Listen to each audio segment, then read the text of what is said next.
ओम नमः सिद्धेभ्यः। ओम नमः सिद्धेभ्यः। नमः श्री वर्धमानाय निर्धोतकलिलात्मने सालोकानां त्रिलोकानां यद्विद्यादर्पणायते।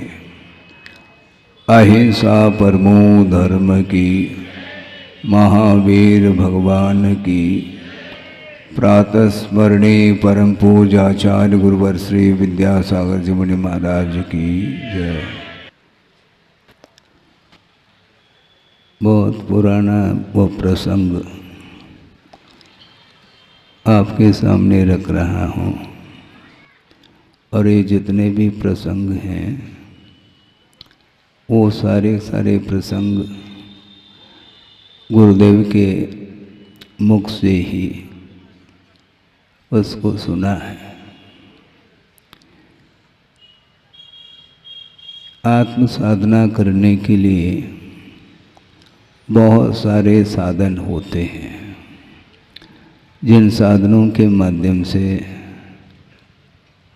परिणामों में निर्मलता आती है, और परिणामों को निर्मल बनाने का ही एकमात्र उद्देश्य रहना चाहिए और रहता है। और सम्यक्त की उत्पत्ति में भी जिनबिंब अपने आप में बहुत महत्वपूर्ण स्थान रखता है। धर्म श्रवण भी उसका भी अपने आप में अलग महत्व है, और वह जिनबिंब वह दृश्य काव्य के रूप में आता है। इस प्रकार गुरुदेव ने कहा था, काव्य एक दृश्य काव्य होता है और एक श्राव्य काव्य होता है। श्रवण करते हैं, धर्म का श्रवण करते हैं और जिनबिंब का दर्शन करते हैं। गुरुदेव का बहुत महत्वपूर्ण वह बिंदु वह ये है कि इन आँखों से हम सर्वज्ञत्व का दर्शन नहीं कर सकते। क्या कहा है? इन चर्प चक्षुओं के माध्यम से सर्वज्ञत्व का दर्शन नहीं होता, किंतु वीतरागता का दर्शन होता है। और साक्षात प्रभु का दर्शन हम और आप नहीं कर पा रहे हैं, अलग विषय है, किंतु आगम के अनुरूप जिनबिंब को स्थापित करके परोक्ष में भी प्रभु की आराधना की जाती है। और जब प्रभु के चरणों में आप बैठेंगे, पूजन अर्चन अभिषेक के निमित्त को लेकर के वहाँ पर जब जाते हैं, तो वहाँ पर अनायास ही अपने परिणामों में निर्मलता देखने मात्र से आती है। वहाँ पर अध्ययन करने की कोई आवश्यकता नहीं। जबकि कोई ग्रंथ को खोलते हैं तो तत्काल ग्रंथकार का क्या भाव है, वहाँ तक पहुँचने के लिए बुद्धि की आवश्यकता पड़ती है। और जिसके पास विशिष्ट क्षोभम है वही व्यक्ति उस गहराई तक भी पहुँच पाता है। किंतु एक 8 साल का बालक भी क्यों न हो और 80 साल का वृद्ध भी क्यों न हो, वीतराग मुद्रा के सामने जब पहुंच जाता है तो अपने आप समर्पण का भाव जागृत होता है। वह भले ही आप 10-15 मिनट के लिए आप पूजन अर्चन करो, ये अलग विषय है, टाइम से कोई प्रयोजन नहीं है। गुरुदेव ने ये कहा था कि हमें दिन नहीं गिनना है, हमें भावों की ओर दृष्टि रखना है। हम इतने काल से हम प्रभु की आराधना कर रहे हैं, तो ज़्यादा समय क्यों लग रहा है आपको? यदि भावों में पवित्रता आ गई और उन पवित्र परिणामों के माध्यम से जब केवल ज्ञान की उत्पत्ति होती है, तो उसके लिए पूर्व कोटि की भी कोई आवश्यकता नहीं है। 8 साल अंतर्मुख पर्याप्त है और रत्नत्रय को अंगीकार करके जो साधना में लीन होता है उसके लिए प्रभु के अलावा कुछ भी दिखाई नहीं पड़ता और इधर बल देखने की उसकी इच्छा तक नहीं होती है, क्योंकि हमेशा आगमकारों का ये कहना है ये जो इच्छाएं जागृत हो रही हैं वही आपके उस विकास में या उन्नति में व्यवधान उपस्थित करती हैं। इच्छाओं को आप नियंत्रण में रखिएगा। भगवान के समीप जाने के उपरांत लौकिक इच्छाएं सब समाप्त हो जानी चाहिए। इरादा क्या है, आपका लक्ष्य क्या है? प्रभु के पास भी पहुंचो और प्रभु ने जिस चीज को छोड़ा है, त्याग किया है, उसी को यदि ग्रहण करने का भाव रखते हैं तो प्रभु तो देंगे तो नहीं।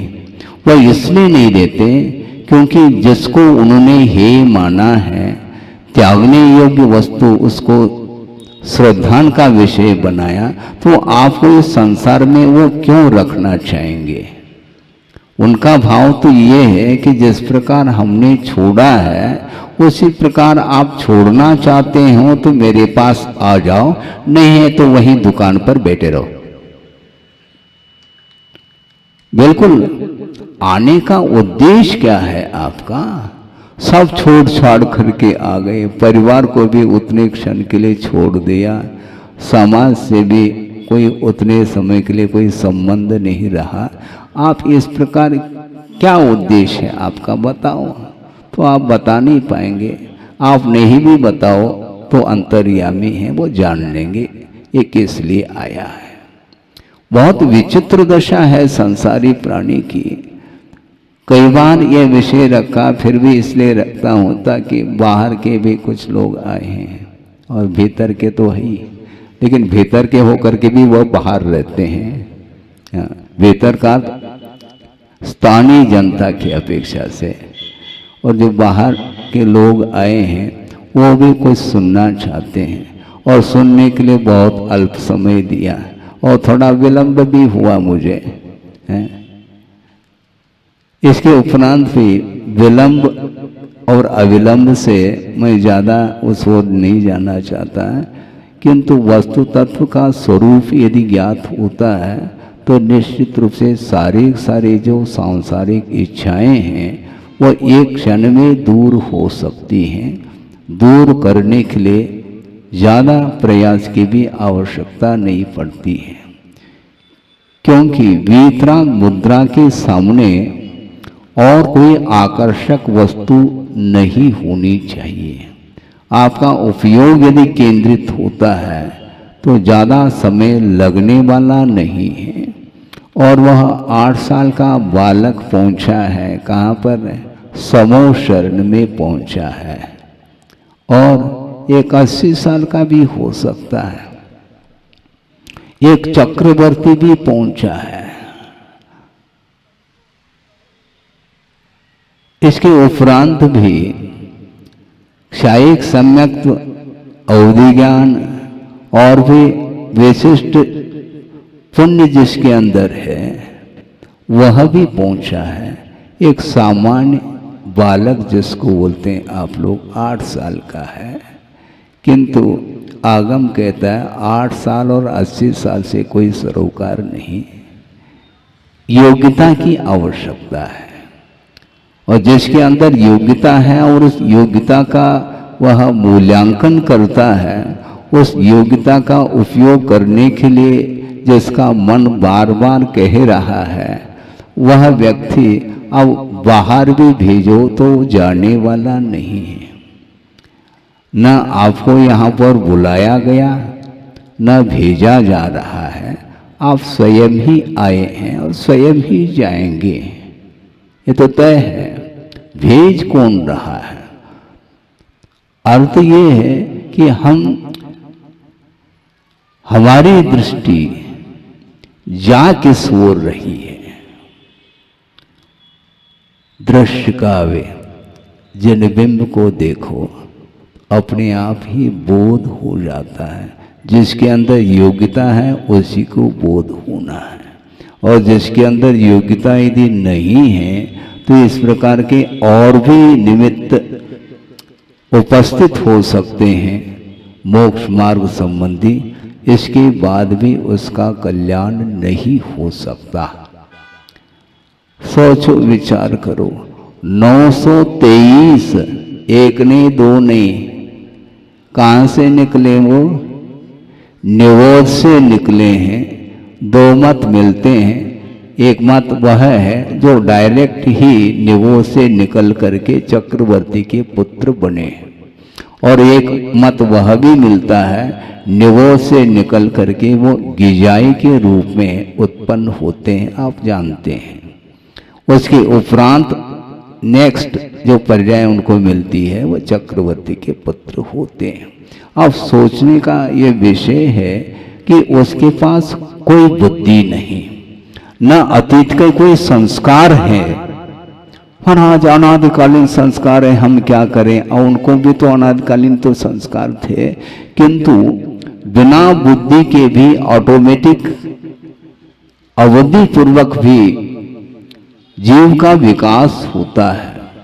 अंतर अंतर मुहूर्त में कषायों में जो उतार चढ़ाव आता है उसके माध्यम से ही उसका विकास होता है। संयोग ऐसा जुड़ जाता है कि 923 पुत्र वो वहां से निकले और चक्रवर्ती के पुत्र बन रहे हैं।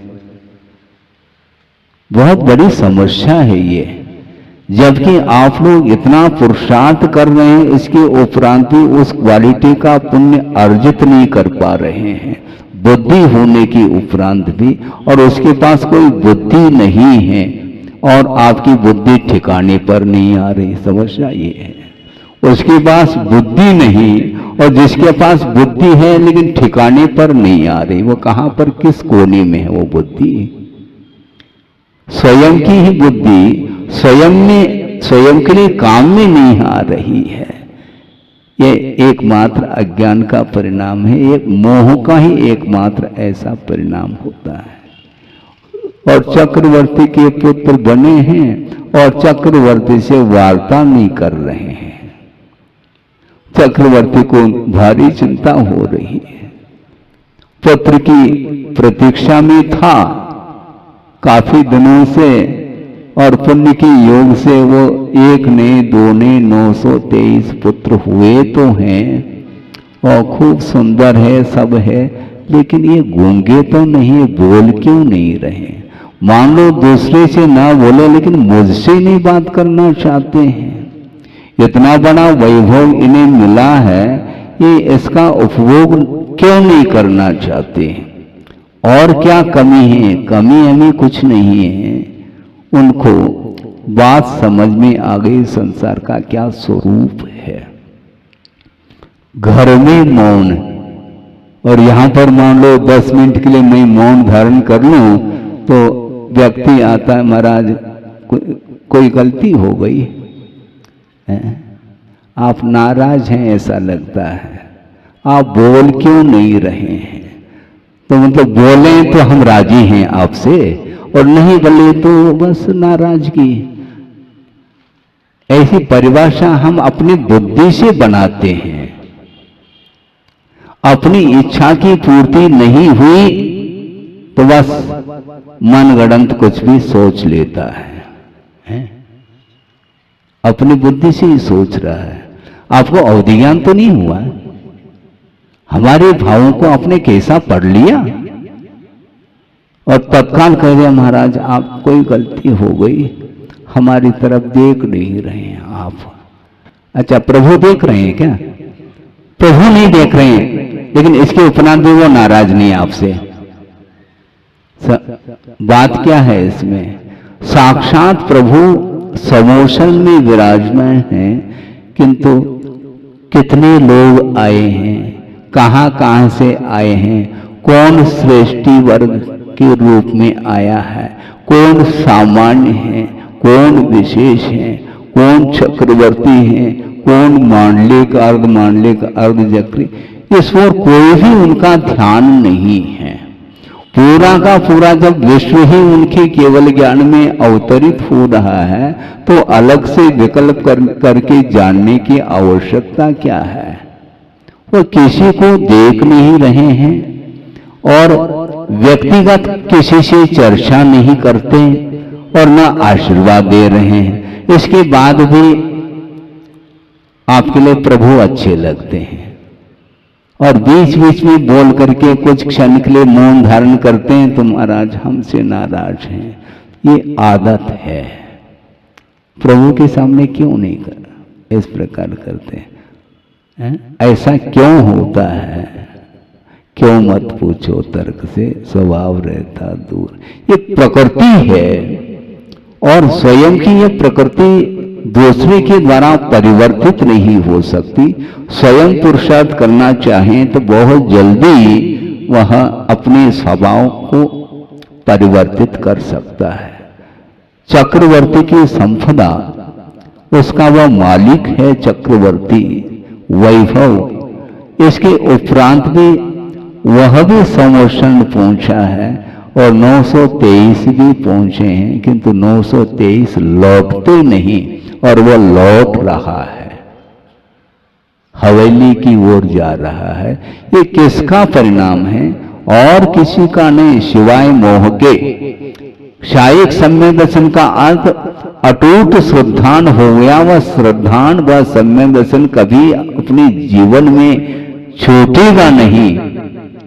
और अधिकतम क्षायिक सम्यक दृष्टि का जो काल है संसार में रहने का, मात्र 4 भव कहा है। एक वर्तमान का भव, और मान लो क्षायिक सम्यक के पूर्व में यदि उसने मनुष्य आयु का बंद कर लिया है तो वह भोग भूमि का मनुष्य बनता, वह दूसरा भव।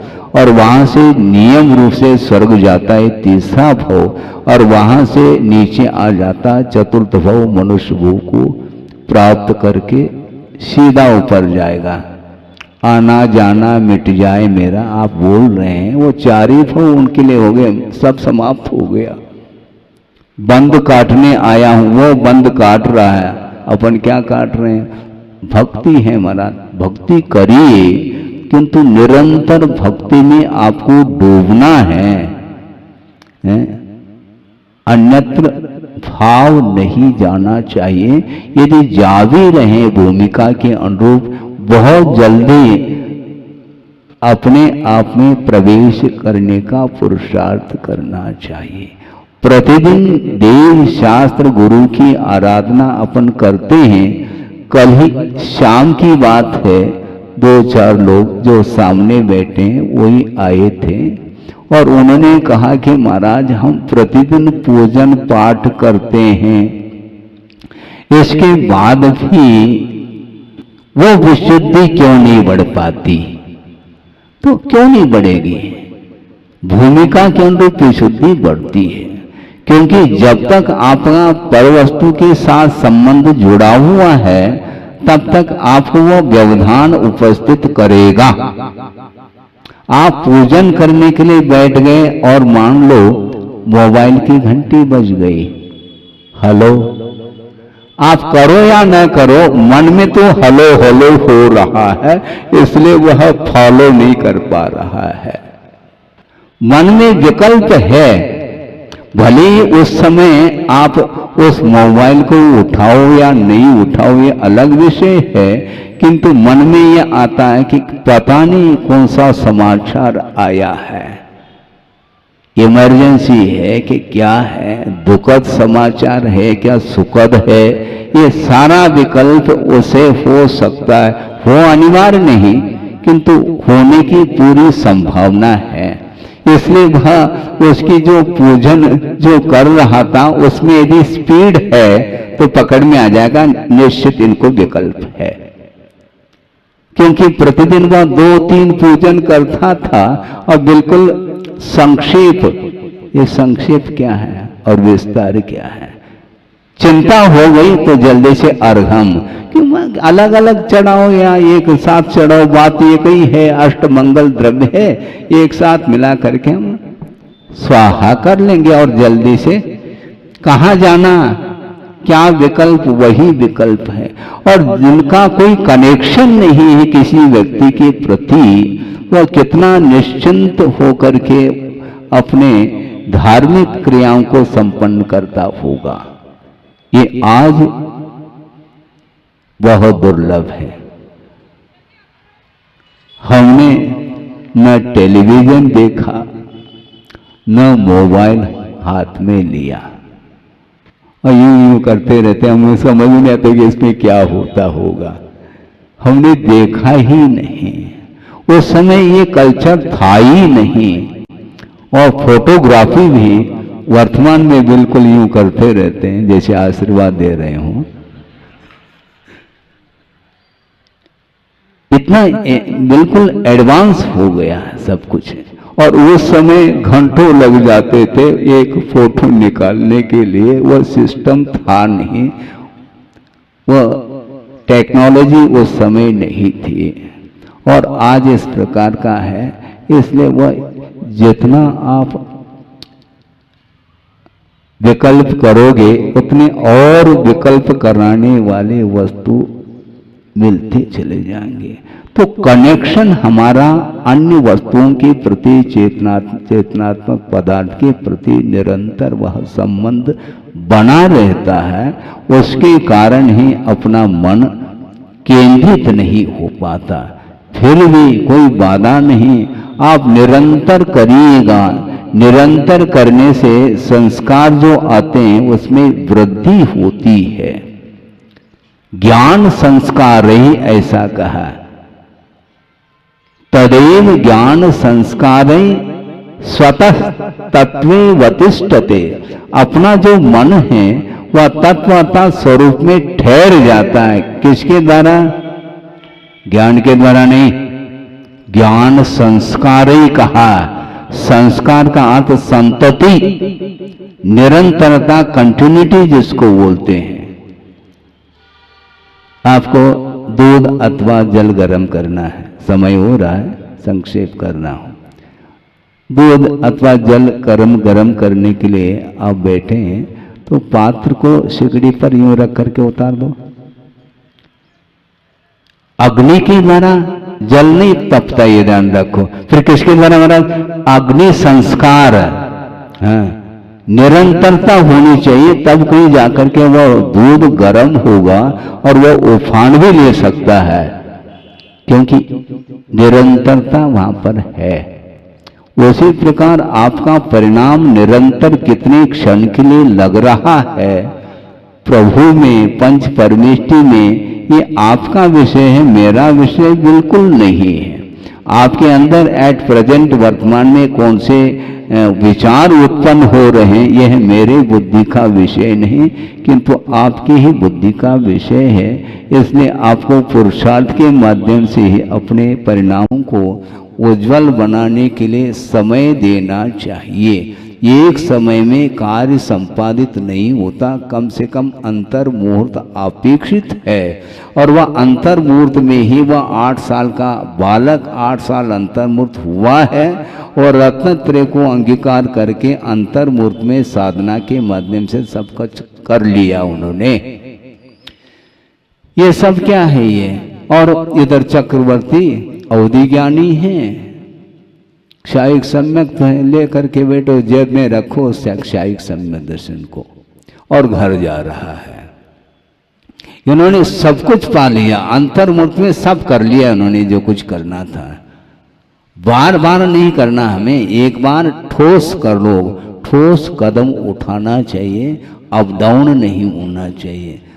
छद्मस्त अवस्था में जो परिणाम है बहुत जल्दी अप डाउन होते रहते हैं, उसको संयत बनाने के लिए उसमें निरंतरता की आवश्यकता है। इसलिए वह 8 साल अंतर्मूर्त के उपरांत उसने रत्नत्रय को अंगीकार करके अंतर्मूर्त में ही साधना उसने की है।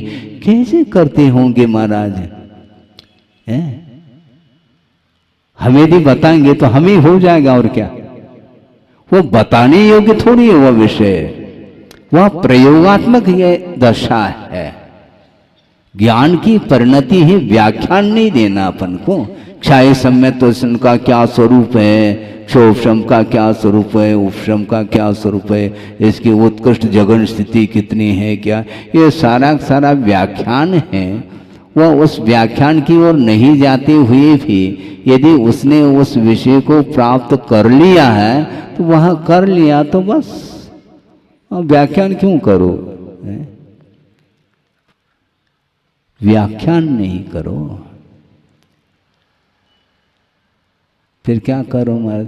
करना कुछ नहीं है, अपने जीवन में वो भाव आ जाए, इस प्रकार का पुरुषार्थ चाहिए। तो इस प्रकार पुरुषार्थ उन्होंने किया और 923 के 23 मुक्त हो गए और चक्रवर्ती विस्मित हो गया होगा।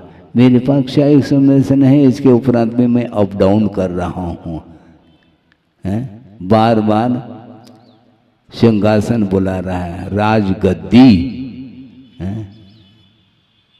वह याद कर रहा है, इसलिए वह अप डाउन कर रहा है। मतलब दिव्य ध्वनि का प्रभाव नहीं पड़ रहा है, ये अपने आप सिद्ध हो रहा है। जब दिव्य ध्वनि का ही प्रभाव नहीं पड़ रहा है तो मेरा प्रभाव कहां तक पड़ पाएगा? आप गुनाभाग तो कर लो, पक्की बात है। उपादान यदि मान लो सॉलिड है, सशक्त है, तो निश्चित रूप से छोटा और मोटा निमित्त से कोई मतलब नहीं, निमित्त मिलना चाहिए।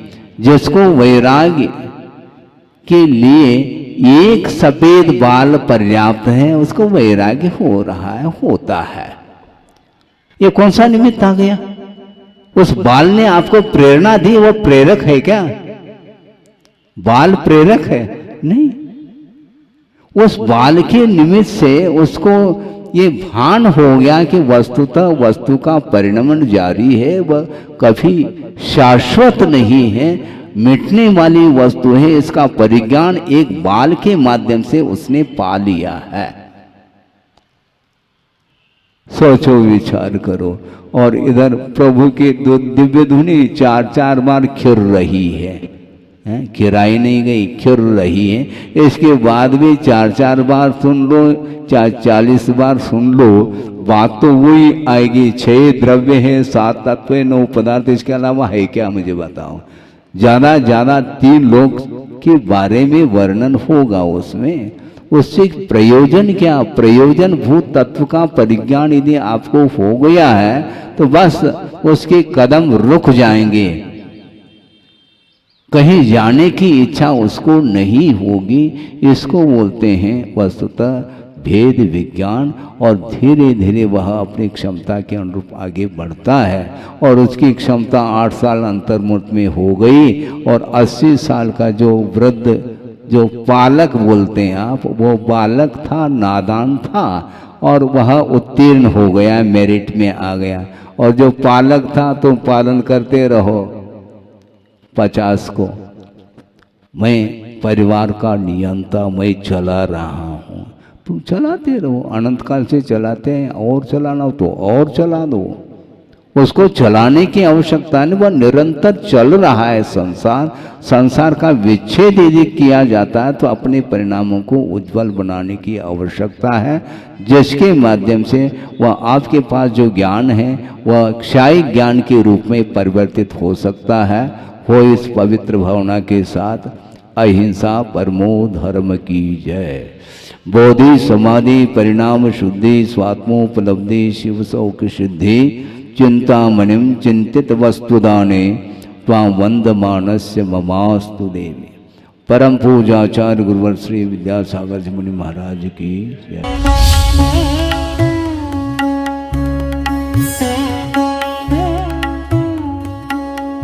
परम पूज्य संत शिरोमणि आचार्य श्री विद्यासागर जी महाराज भारतीय श्रमण संस्कृति के एक ऐसे महान साधक थे जिनके ज्ञान, ध्यान और तप की चर्चा युगों युगों तक सारे विश्व में होती रहेगी। किसी ने उन्हें चलता फिरता तीर्थ कहा तो किसी ने तीर्थंकर, पर सच में तो वे चारित्र, ज्ञान, तप और वात्सल्यता में ऐसे श्रेष्ठ संत थे जिन्होंने भारतीय संस्कृति के संरक्षण और संवर्धन के साथ साथ सदैव सामाजिक समरसता का पक्ष लिया और अपने प्रभाव और प्रताप से जैन ही नहीं बल्कि विभिन्न धर्मों को मानने वाले लाखों करोड़ों लोगों के दिलों में अपना स्थान बना लिया। किंतु आज जब आचार्य भगवान देह रूप में हमारे साथ नहीं हैं, लेकिन उनके जैसे ही कठोर तपश्चर्या एवं प्रबल अनुशासन से पल्लवित संस्कारों की झलक देखने को मिलती है, उनके प्रथम आज्ञानुवर्ती शिष्य परम पूज्य नवाचार्य श्री 108 समय सागर जी महाराज में, जो उनके बताए मार्ग पर चलते हुए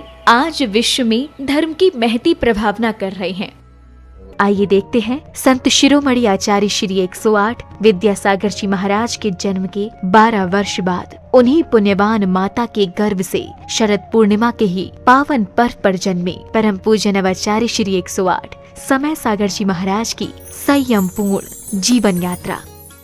आचार विचार हो या व्यवहार, तपश्चरण हो या संस्कार या फिर हो व्यक्तित्व की बात, परम पूज्य नवाचार्य श्री 108 समय सागर जी महाराज प्रत्येक दृष्टि से साक्षात आचार्य भगवान की प्रतिलिपि कहे जा सकते हैं। और हो भी क्यों ना, आखिर जन्म देने वाले माता पिता तो एक ही हैं, और फिर इसे एक विचित्र संयोग कहें या फिर मलप्पा जी और श्रीमती जी के पूर्व भवों का पुण्योदय, जो उन्हें 27 अक्टूबर सन 1958 को शरद पूर्णिमा के ही पावन पर्व पर पुनः एक बालक के माता पिता बनने का सौभाग्य प्राप्त हुआ। 6 भाई बहनों में सबसे छोटे किंतु शांत प्रवृत्ति के इस बालक का नाम शांतिनाथ रखा गया।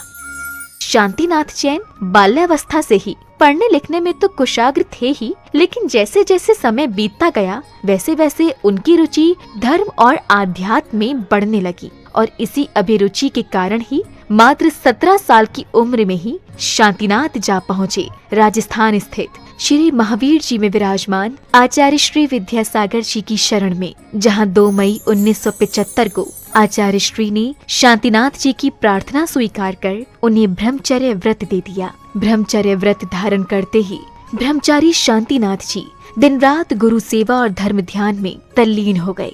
संयम व्रत को धारण कर तप और साधना के निर्मल पथ पर चल रहे ब्रह्मचारी शांतिनाथ ने केवल 5 वर्ष की अल्प अवधि में ही वैराग्य पद के विभिन्न सोपानों को पार कर अपनी योग्यता से आचार्य भगवान को प्रभावित कर लिया, जिसका पारितोषिक मिला उन्हें मुनि दीक्षा के रूप में।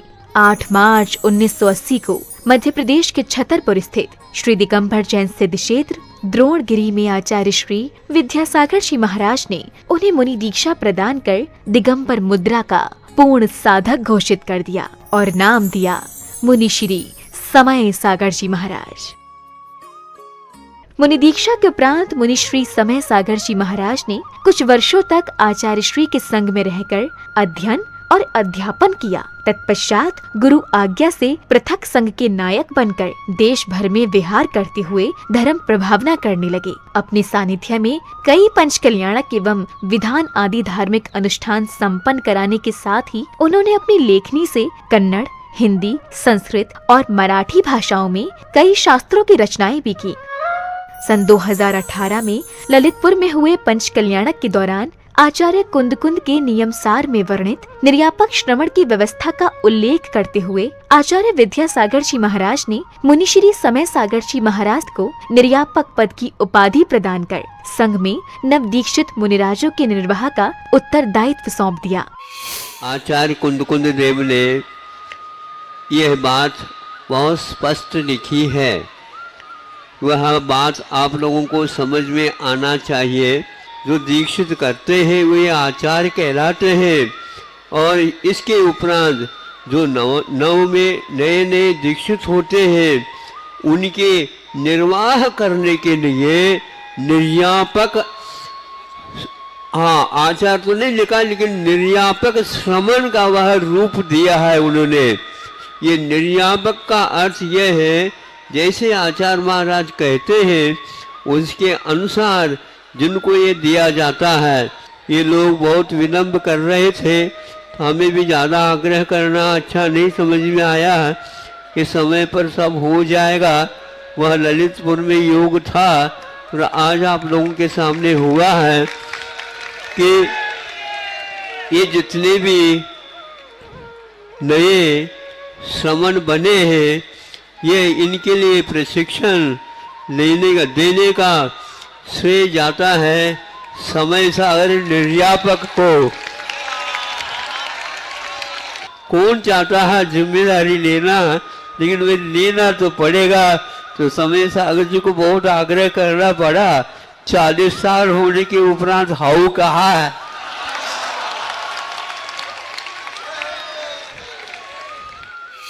समय अपनी गति से चलता रहा। छत्तीसगढ़ के डोंगरगढ़ स्थित चंद्रगिरी तीर्थ में विराजमान आचार्य श्री विद्यासागर जी महाराज ने 6 फरवरी के ही दिन आचार्य पद के लिए निर्यापक श्रमण मुनि श्री समय सागर जी महाराज को चुन लिया एवं अपनी समाधि से 3 दिन पूर्व 15 फरवरी 2024 को आचार्य पद का त्याग कर पूर्ण संलेखना की ओर अग्रसर हो गए।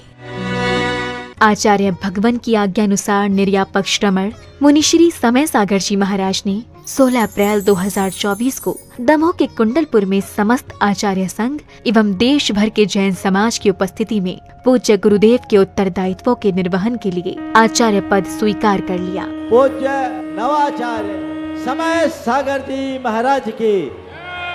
अंततः ये कहा जा सकता है कि आज का दिन केवल एक पर्व ही नहीं बल्कि स्वर्णिम अक्षरों से लिखित एक ऐसा अध्याय है जो विश्व के धार्मिक इतिहास में सदा ही अमर रहेगा। ये मात्र एक संयोग नहीं बल्कि पूरे समाज का पुण्य है जब एक ही दिन जन्मे गृहस्थ जीवन के 2 भाइयों ने गुरु शिष्य के रूप में परिवर्तित होकर धर्म उत्थान को अपना कर्तव्य माना और इसे परम पूज्य संत शिरोमणि आचार्य श्री 108 विद्यासागर जी की कठोर तपश्चर्या एवं संस्कारों का ही परिणाम कहेंगे, जो आज नवाचार्य श्री समय सागर जी महाराज भी उनकी अक्षुण्ण परंपरा का निर्वहन करते हुए धर्म की प्रभावना कर रहे हैं। आज पूरे विश्व का जैन समाज ये आशा कर रहा है कि परम पूज्य नवाचार्य श्री समय सागर जी महाराज भी संत शिरोमणि आचार्य श्री विद्यासागर जी महाराज के बताए मार्ग पर चलकर उन्हीं की भांति धर्म उत्थान का कार्य करते हुए समाज को एक नई दिशा प्रदान करेंगे। एक बार पुनः धर्म के महान उन्नायक परम पूज्य नवाचार्य श्री समय सागर जी महाराज के चरणों में हमारा त्रैबार नमोस्तु, नमोस्तु भगवन, नमोस्तु भगवन।